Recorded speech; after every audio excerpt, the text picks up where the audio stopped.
Friends, ரொம்ப நாள் கழிச்சு நம்ம சேனலில் வந்து வீடியோ போட்டிருக்கோம். இந்த வீடியோ மெயினாக எதுக்குன்னு பார்த்தீங்கன்னா டூட்டுக்குரலில் வந்து ஃப்ளட்டுக்கு தான். இது வந்து எங்கள் ஏரியாவிலேருந்து எல்லோரும் வெளியே போயிட்டுருக்கிற ஃபுட்டேஜ்.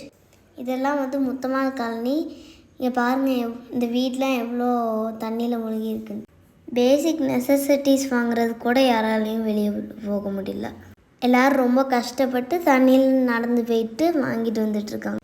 இவங்கெல்லாம் க்ராசரி வாங்கிட்டு வந்துட்டுருக்காங்க. பாவம், ரொம்ப வயசானவங்களும் குழந்தைங்க எல்லாருமே இருக்காங்க. போட்டில் போகிற அளவுக்கு எல்லா இடமும் தண்ணி வந்துட்டு. தூத்துக்குடியில் மோர் தென் 80% ஆஃப் ஏரியா வந்து ஃப்ளட் ஆகிட்டு.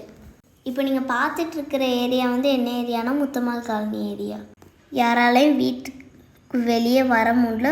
அப்படி வந்தாலும் வீட்டுக்குள்ளே திரும்ப போக முடியல. பாஸ்ட்டு 2 டேஸாக எல்லா ஏரியாலையும் பவர் இல்லை.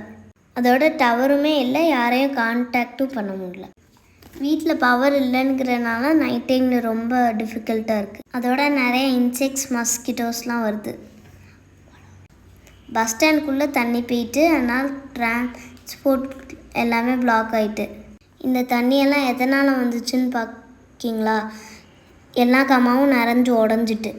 சாப்பாடுக்கு ரொம்ப கஷ்டமாக இருக்குது. வீட்டில் இருக்கிற திங்ஸ் வச்சு ஒரு 2 டேஸ் மேனேஜ் பண்ணி 2 டேஸ்க்கு அப்புறம் எதுவும் மேனேஜ் பண்ண முடியாததுனால எல்லோரும் கஷ்டப்பட்டு வெளியே வர ஆரம்பிக்காங்க. என்ன ரொம்ப கஷ்டமான விஷயம்னா ஸ்ட்ரீட் டாக்ஸ் எல்லாமே இறந்து போயிட்டு. இந்த ஃப்ளட்டெல்லாம் எப்போ சரியாகுன்ட்டே தெரில. அப்படியே சரியானாலும் அதோட இம்பேக்ட் ரொம்ப அதிகமாக இருக்கும். அங்கே ஒரு கார் எப்படி மூழ்கிட்டு இருக்குன்னு பாருங்கள். இந்த சிச்சுவேஷன்லேருந்து எல்லோரும் சீக்கிரம் வெளியே வரணும்னு ப்ரே பண்ணிக்கோங்க.